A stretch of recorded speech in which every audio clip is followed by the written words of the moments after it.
Hi.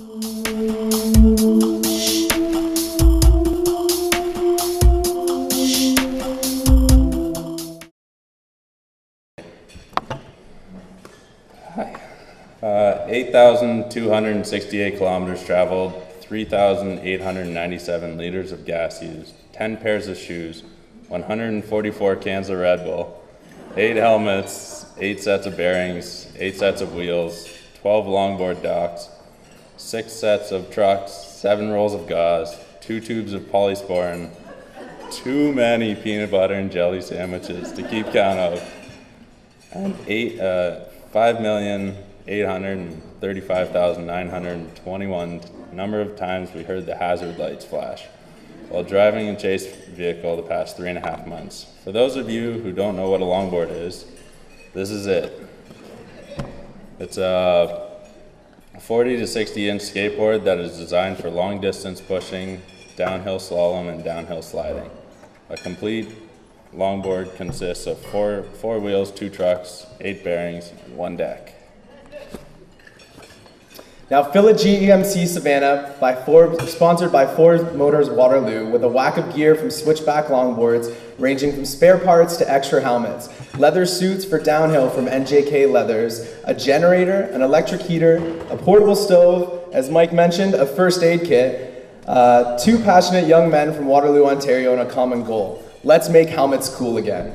Good afternoon, everyone. My name is Jeff Abbott. I'm Mike Harris. And we are Shred for a Cause. On May 1st of this year, Shred for a Cause started its campaign. Our vision is to create awareness for the importance of wearing headgear in sports and help reduce the number of acquired brain injuries. On May 1st at 10:30 a.m., we started our trek from Vancouver City Hall, heading east with the intent to be the first 2 to cross Canada on a longboard. We finished our journey on August 14th at St. John's City Hall. And if you didn't think we were crazy before you saw what a longboard was, I'm sure you do now. Let's take a second to think about the distance, Vancouver, BC to St. John's, Newfoundland. If anybody here has ever made that to travel in a car, it's a mission. Now you're asking yourself, why would anyone want to do this distance on a longboard? While both of us have suffered from 4 concussions among board sorts, we both know the importance of wearing a helmet and the outcome of an ABI. With numerous interviews varying from CBC, CTV, and Omni News, and including an interview on Canada AM, hitting most news major markets across Canada, we are confident that our journey has made a difference to get the word out. Now, we are not here today to tell you the importance of wearing a helmet or the effects of brain injuries, because most of you already know.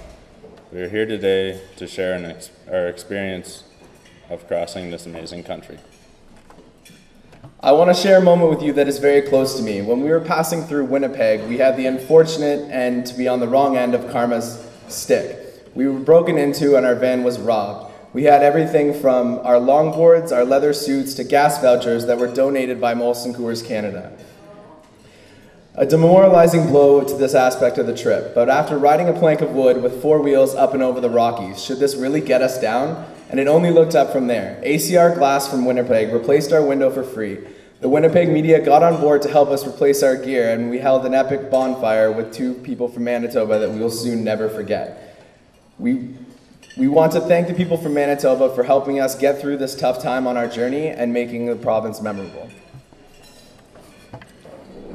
Early on in the trip, in the thick of the Rocky Mountains, one night we were coming to an end near a town called Greenwood, BC. We stopped in at this little restaurant, and they were just closing up the kitchen. We told them our story, and they gave us a free meal and sent us on our way with good wishes. The next morning, we were passing through Greenwood, BC, and we saw an elementary school, and there's little kids running along the fence asking what we were doing. So we turned around, we stopped, and we told their story, and sure enough, after about 5 minutes, the teachers brought all the kids outside, and 2 little girls, and we told them our story, and 2 little girls scrounged up as much money as they could get, and they brought out 16 cents to us. It was very cute. It would take us too long to tell you the story about every time someone offered to stop to buy us a meal at a local restaurant or invite us to have dinner with them at our house. Canada is truly an amazing place to live in, and we are both truly proud to be Canadian. 2 questions we constantly get asked. How many moose did you see? Would everybody here believe it if we told you that we didn't see a single moose? Canada, right?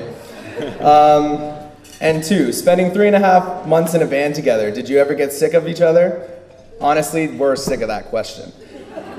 There isn't another person that either of us could have or would have done this trip with. Getting each other up on the road for early morning interviews, making meals for each other, making each other laugh, and picking each other up when we fell. And yes, we did fall. We have numerous scars to prove it.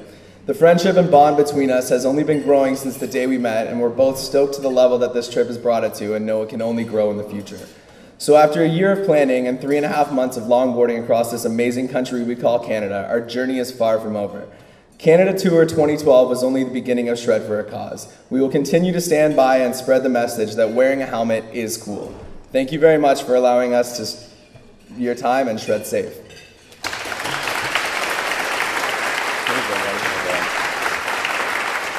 On behalf of the Brain Injury Association of Canada, I'd like to ask Barb to present you with a special recognition award to recognize your tremendous efforts, and I'll read the citation.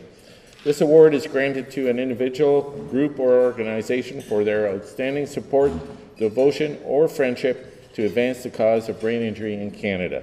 Shred for a Cause, Jeff Abbott, Mike Harris.